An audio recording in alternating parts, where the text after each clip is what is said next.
Anti-Thomas is an E2 class tank engine who lives on the island of Sodor off the coast of the United Kingdom in another dimension.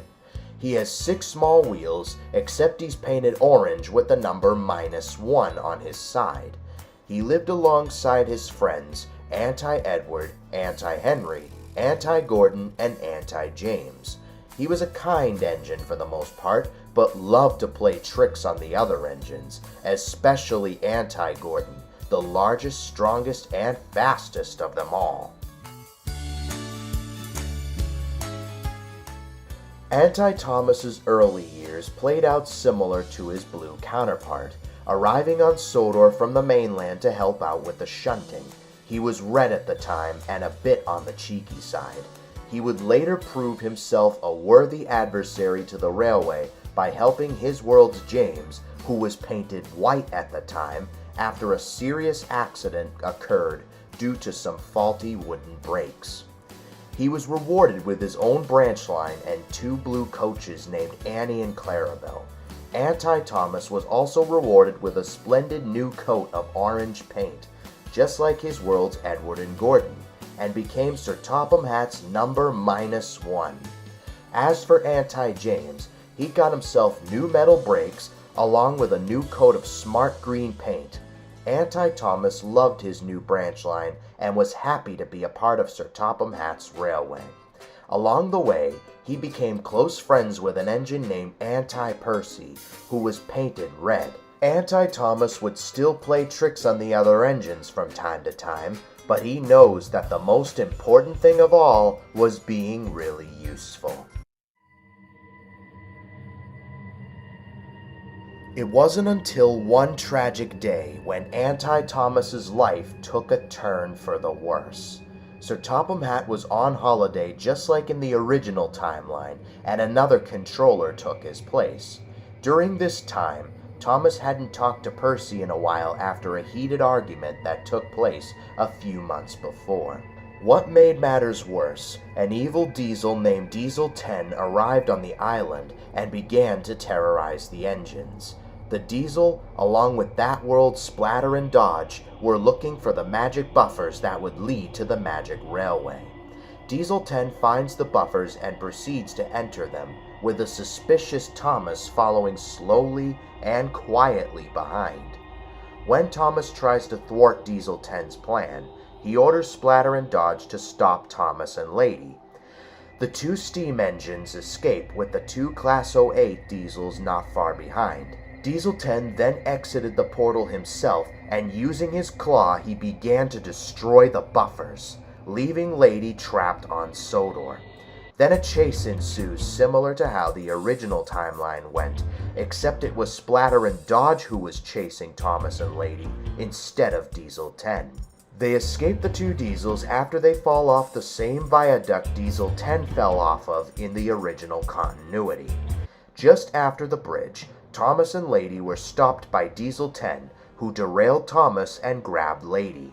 The diesel then began to rip the magic engine apart, much to Thomas's horror. When he was finished with Lady, Diesel 10 was about to give Thomas the same fate, but suddenly, out of nowhere, Percy intervened and ended up taking the blow. All poor Thomas could do was watch in horror as his best friend was ripped to shreds. Then Diesel 10 resumed his attempt to kill Thomas. However, as his claw was about to grab a hold of him, he stopped. The diesel then looked at Thomas and said, "You ain't worth my time, puffball," before leaving. Thomas was too shook to reply and just laid there as Diesel 10 left. All he could see was Lady's lifeless corpse and a badly injured Percy as he waited for help to arrive. A few hours later, help did arrive in the form of Edward and the breakdown train. Sir Topham Hatt, who rushed home early after he had heard about the incident, was on board Edward. He spoke kindly to Thomas and told him everything was going to be all right, but however, after that incident, Thomas would never be the same again. It took some time, but Thomas was finally repaired and ready to go back to work. However, the same couldn't be said for Percy. Thomas asked the workmen about him, and they said that Percy was unfortunately damaged beyond repair, and that they had no choice but to scrap him. This filled Thomas's boiler with a deep and terrible rage. He wanted nothing more than to get revenge on Diesel 10 for ruining his life. One night, while all the engines were sleeping, Thomas snuck out of his shed to hunt the Diesel down. He knew that Diesel 10 was still out there, and he was going to find him. Once he found Diesel 10 at a smelter's yard on the mainland, Thomas began to attack the Diesel. At first, Diesel 10 had the upper hand, but then he made a fatal mistake. He said something about Percy that absolutely enraged Thomas. The little orange tank engine then felt something he had never felt before and began to biff Diesel 10 backwards towards the smelter as hard as he could. After quite a few bashes, Diesel 10 gave up and jumped off into the fire. Thomas looked down and muttered, "Good riddance," before puffing away. Sodor was not the same afterwards. Edward and Henry both took turns trying to comfort Thomas, but it was no use.